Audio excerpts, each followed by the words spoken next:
नमस्कार प्यारे साथियों। आज तारीख है 23 मार्च 2005।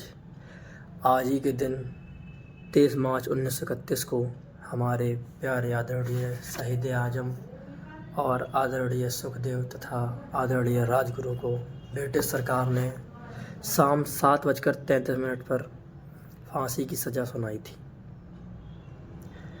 तो उनको ये फांसी की सज़ा क्यों मिली और उनके जेल में जो लेखन उन्होंने किया उसके बारे में मैंने सोचा आप लोगों को कुछ बता दिया जाए, क्योंकि तारीख तो सब जानते हैं पर थोड़ा वर्णन इस पे थोड़ा डालते हैं।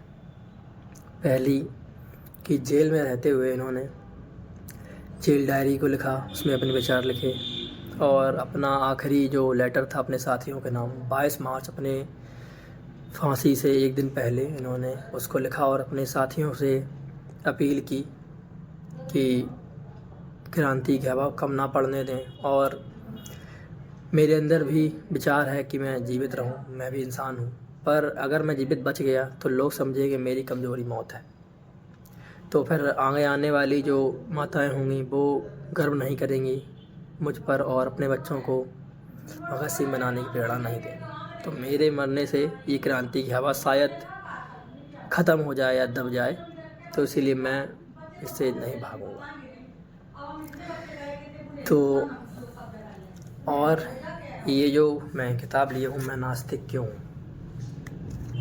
इसमें इन्होंने लिखा है, मैं पूछता हूँ तुम्हारा सर्वशक्तिशाली ईश्वर हर व्यक्ति को क्यों नहीं उस समय रोकता जब वह कोई अपराध या पाप कर रहा होता है। भगत सिंह। इनका देहांत हुआ था 23 मार्च 1931 और जन्म हुआ था 28 सितंबर 1907 को। आज ही के दिन को 23 मार्च को शहीद दिवस के रूप में मनाया जाता है। तो ये जो किताब है ये लाहौर का एक अखबार था द पीपल, उसमें 27 सितंबर 1931 को प्रकाशित या पब्लिश की गई थी। उसी में इस किताब के अंतर्गत उनका लास्ट जो लेटर था जो उन्होंने 22 मार्च को लिखा था वो भी इसी के अंतर्गत प्रकाशित हुआ था। और उन्होंने जेल डायरी लिखी और विद्यार्थियों के नाम कई पत्र लिखे और इनकलाब की विचारधारा को बढ़ाने के लिए भी कई लेखन किया। ऐसे ही उन्होंने एक लाइन लिखी थी, इनकलाब की तलवार विचारों की शान पर तेज होती है। अर्थात इनकलाब जो है वो आपके अंदर है, जुनून में है, देशभक्ति की विचारधारा में। तो इनकलाब जिंदाबाद का नारा उन्होंने दिया था। और उन्होंने अपने आखिरी लेखन में आखिरी पत्र में ये भी लिखा था कि मैं एक ही शर्त पर ज़िंदा रहना चाहूँगा, अगर मुझे अखंड मतलब उन्हें भारत में स्वतंत्र रहने का अवसर मिले, यानी पाबंदियों में नहीं, स्वतंत्र भारत में रहना चाहूँगा जो स्वराज होगा। तो अब उनको फांसी क्यों मिली और क्या उनका था मतलब पीरियड के कैसे पकड़े गए, क्या सुनवाई, उसके बारे में थोड़ा नज़र डालते हैं। तो उन्होंने वर्तमान दिल्ली में ब्रिटिश की एक सेंट्रल असेंबली थी, उसमें मीटिंग हो रही थी, तो वहाँ पर उन्होंने अपने साथी बटुकेश्वर दत्त के साथ बॉम्ब फेंका। वो डराने के लिए था, किसी की हत्या के लिए नहीं था, कि जिससे सोई हुई ब्रिटिश सरकार जाग जाए और डर के भारतीयों की मांगों को देखे, नज़रअंदाज ना करे, जो कि वो लगातार कर रही थी। और उन्होंने दोनों लोगों ने, बटुकेश्वर दत्त और भगत सिंह जी ने, अपने आप को सरेंडर कर दिया, क्योंकि उन्हें पता था कि इससे मैं बाद में छूट जाऊंगा। पर अंग्रेज़ों ने जो 1928 में लाहौर में ब्रिटिश जूनियर पुलिस ऑफिसर थे जॉन सैंडर्स, उनकी भगत सिंह ने गोली मारकर हत्या की थी, तो उसका पुराना केस और खोल दिया। और फिर कोर्ट ने उनको 7 अक्टूबर 1930 को उनको और उनके 2 साथी राजगुरु और सुखदेव को फांसी की सज़ा सुना दी, जो कि आगे चल के 7:33 शाम को सेंट्रल असेंबली लाहौर की में 23 मार्च 1931 को दी गई। और उनकी आखिरी इच्छा थी वो भगत सिंह जी की, कि जब वह लेनिन की किताब पढ़ रहे थे जीवनी, तब वो पढ़ रहे थे तो उनसे कहा चलिए आपकी फांसी की सज़ा का टाइम हो गया है। तो उन्होंने कहा मेरी आखिरी इच्छा यही है कि मुझे ये अध्याय पूरा पढ़ने दिया जाए। तो उनको लाहौर लाया कब गया था सेंट्रल जेल में? 14 जून 1929 को पकड़ के लाया गया था। तो उनको बाई ट्रेन लाया गया। तो वो ट्रेन जो थी वो 1880-81 के दशक में बनी थी। तो वही वाली ट्रेन से लाया गया था। तो भगत सिंह अपने जेल से ही अपने भाषण प्रसारण शुरू करते थे, तो लोगों को, ब्रिटिश को लग गया, ब्रिटिशर्स को, कि इनको ऐसे तो काम चलेगा नहीं, क्योंकि वो वहीं जेल में अपने पत्र लेखन करते थे और वहीं कोर्ट में जब वो आते थे पेशी के लिए, जब कोर्ट में उसका फैसला चलता था, वो चलता था केस, तो वहीं पे वो मीडिया को भाषण देते, जिससे क्रांतिकारी हवा चलती रहती थी। तो इसीलिए अंग्रेज़ों ने उनको जल्द से जल्द फांसी दी और वक्त से एक दिन पहले ही शायद दे दी गई थी, क्योंकि विद्रोह ना हो, जैसा फ्रांस में एक बार हुआ था जेल में, तो वहाँ पे कैदियों ने अपने समर्थकों को छुड़ा लिया था जेल से, तो उसी की आशंका थी अंग्रेज़ों को, इसीलिए उन्होंने भगत सिंह को टाइम से पहले ही अपना एक तत्काल में फांसी की सज़ा सुना दी।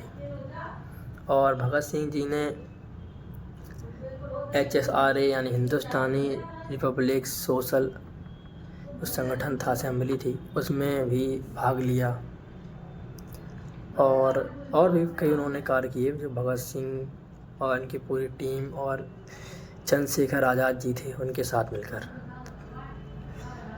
तो चंद्रशेखर आज़ाद जी को तो आपको पता ही है कि अभी उन पर भी प्रकाश डालेंगे कि प्रयागराज में उनको अंग्रेज़ों ने चारों तरफ से पार्क में घेर कर फिर उन्होंने स्वयं को गोली मार ली थी, क्योंकि मैं आज़ाद हूँ तो आज़ाद मरूँगा।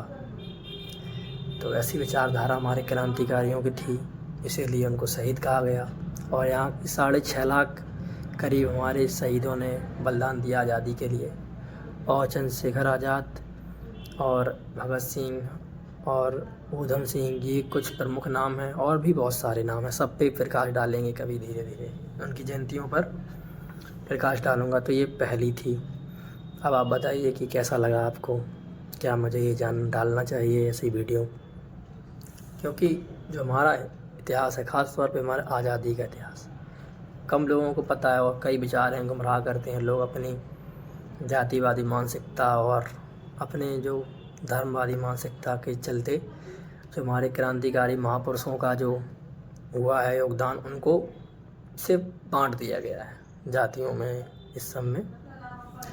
तो इसीलिए मैं आपसे कहूँगा कि आप भी किताब ज़रूर पढ़ें। इनका मैं नास्तिक क्यों हूँ, इनके राइटर हैं, सम्यक प्रकाशन से लिखी गई। इनका राइटर मैं बताता हूँ आपको, श्याम सुंदर सिंह,